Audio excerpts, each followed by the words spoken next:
William Castile wants to know of the competitive solution builds that Jamie and I did.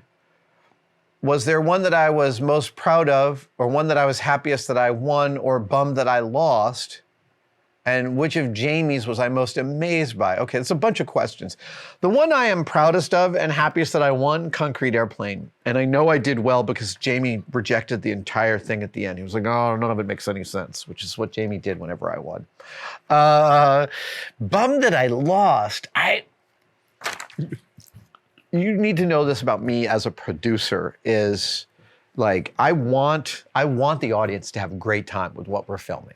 I want there to be a great narrative arc. I want you to land at those narrative beats in ways that feel solid. I want the audience to know where they are in physical space. And I want the narrative to have punch to it. And so if I need to take a position of like being the dumbass in order for the narrative to work, I am totally willing to do that. I don't care about winning or losing. I want the story to be good. And if the story is better because I lose, I'm totally here for that.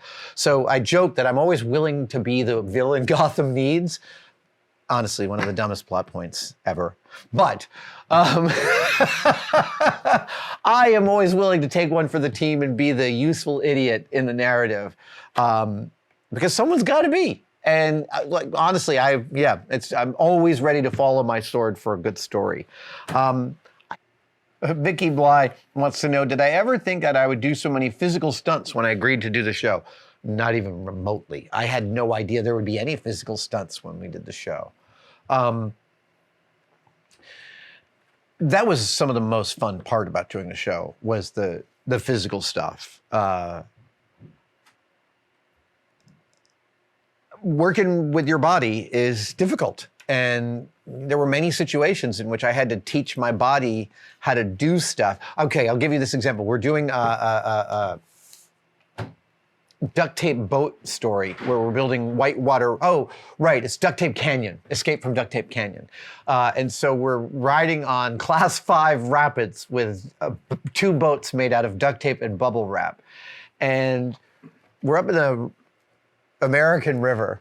And we got safety divers and everything, and they're giving me the lowdown. And they really were Class 5 rapids. I'm not kidding you. And we're coming down these Class 5 rapids, and they're walking me through how it's going to go. And they're like, listen, when you're in these Class 5 rapids, the most important thing in the world is to keep your feet above the water so you can see them. Because if they're below the water and you hit a rock or get your foot stuck in something, the water's going to bend you over, and we won't be able to find you.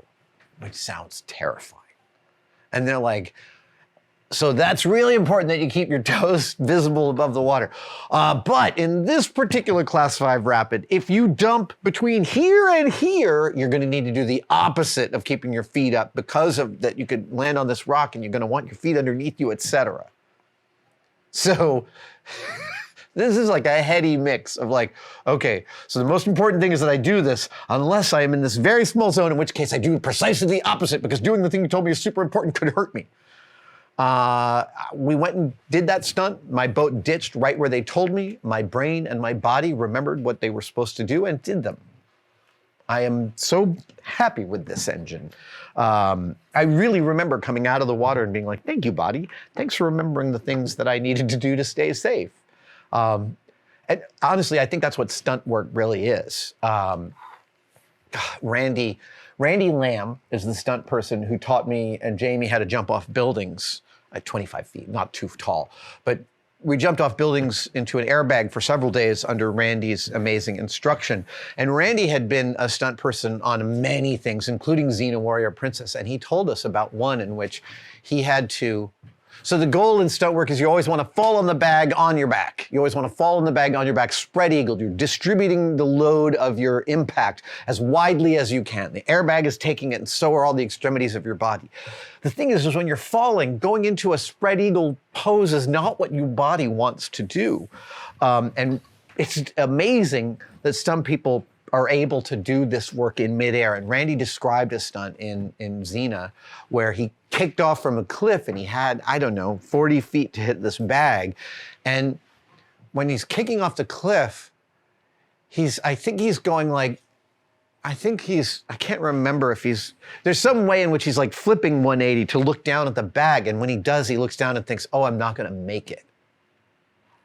Which obviously he did because he told me the story. But dude, the other thing I was surprised by on MythBusters is how much time I spent outside.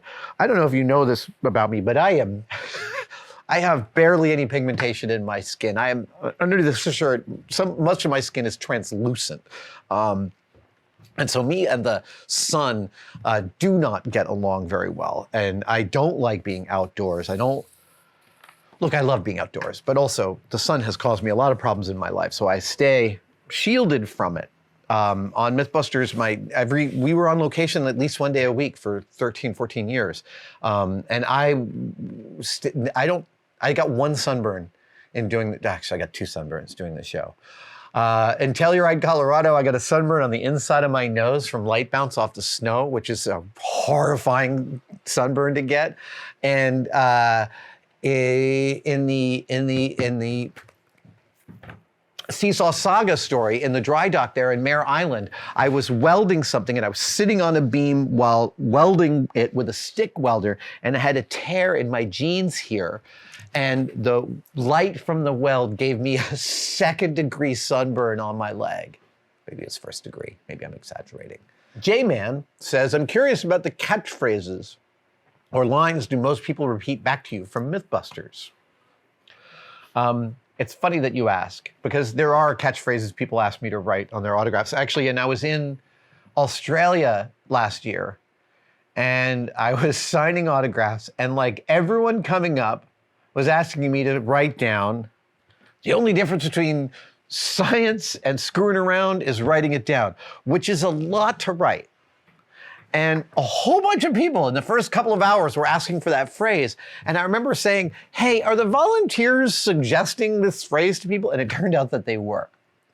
So I was like, hey, don't suggest the longest thing to write, maybe. The most common thing people ask me to write is I reject a reality and substitute my own, which comes from the film Dungeon Master. I first heard it from a coworker, Ralph Miller, an amazing sculptor I worked with in the early 90s, and I immediately borrowed it. And yeah, it's definitely the one I hear the most often.